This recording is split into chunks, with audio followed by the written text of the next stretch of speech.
Hello সবাইকে, সবাই কেমন আছেন? নতুন একটা ব্লগে সবাইকে ওয়েলকাম।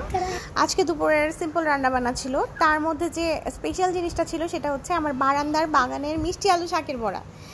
এই রেসিপিটা মূলত আমি ফেসবুকে দেখেছিলাম লাস্ট ইয়ার, কোনো একটা অঞ্চলের বিখ্যাত খাবার যেটা লাউ পাতা বা কুমড়া পাতা দিয়ে করা হয়।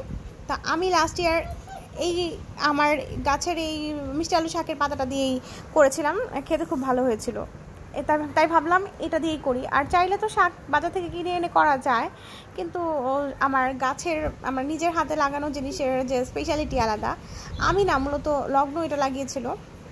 যাই হোক, রেসিপিটা হচ্ছে ডালটাকে একটু মসুর ডাল জলে ভিজিয়ে রেখেছিলাম, তারপর এটাকে ব্লেন্ড করে নিয়ে একটু লবণ হলুদ মাখিয়ে তারপরে যে পাতাটাকে যেভাবে ধরেছি সেভাবে একটু ভিতরে প্রথমে দিয়ে তারপর দুই পাশ থেকে ফোল্ড করে দিয়ে উপরে নিচে আবার একটু ডাল লাগিয়ে এটাকে একদম গরম তেলে একদম লো হিটে অনেকটা টাইম ধরে ভেজে নিতে হবে। আর এটা কিন্তু লাউ পাতা দিয়েও করেছিলাম একবার আমি টেস্ট। লাউ পাতাটা অবভিয়াসলি এটা থেকে বেটার হবে, কারণ লাউ পাতা দিয়ে এটা রেসিপিটা করে। যাই হোক, তারপর এই গাছটাকে লাগিয়েছিল লগ্ন মিষ্টি আলুতে গাছ বেড়ে হয়ে গেছিলো। তারপর ও নিয়ে আমার ড্রাগন গাছের গোড়ার দিকে একটু এটাকে রেখে গেছিলো, ওখান থেকেই গাছ হয়েছে। আর তারপর এটাকে একদম ডুবো তেলে ভেজে নিতে হবে মুচমুচে করে।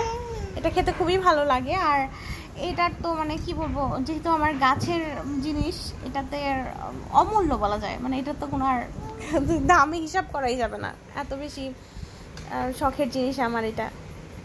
আর মুচমুচে গরম ভাতের সাথে খেতে খুবই ভালো লাগে। আর আমার দুপুরে আজকে ছিল একটু নিরামিষ ফ্রাইড রাইস করেছিলাম, আর সাথে ছিল ডিম ভুনা, এটার সাথে খেয়েছিলাম। Thank you so much for watching.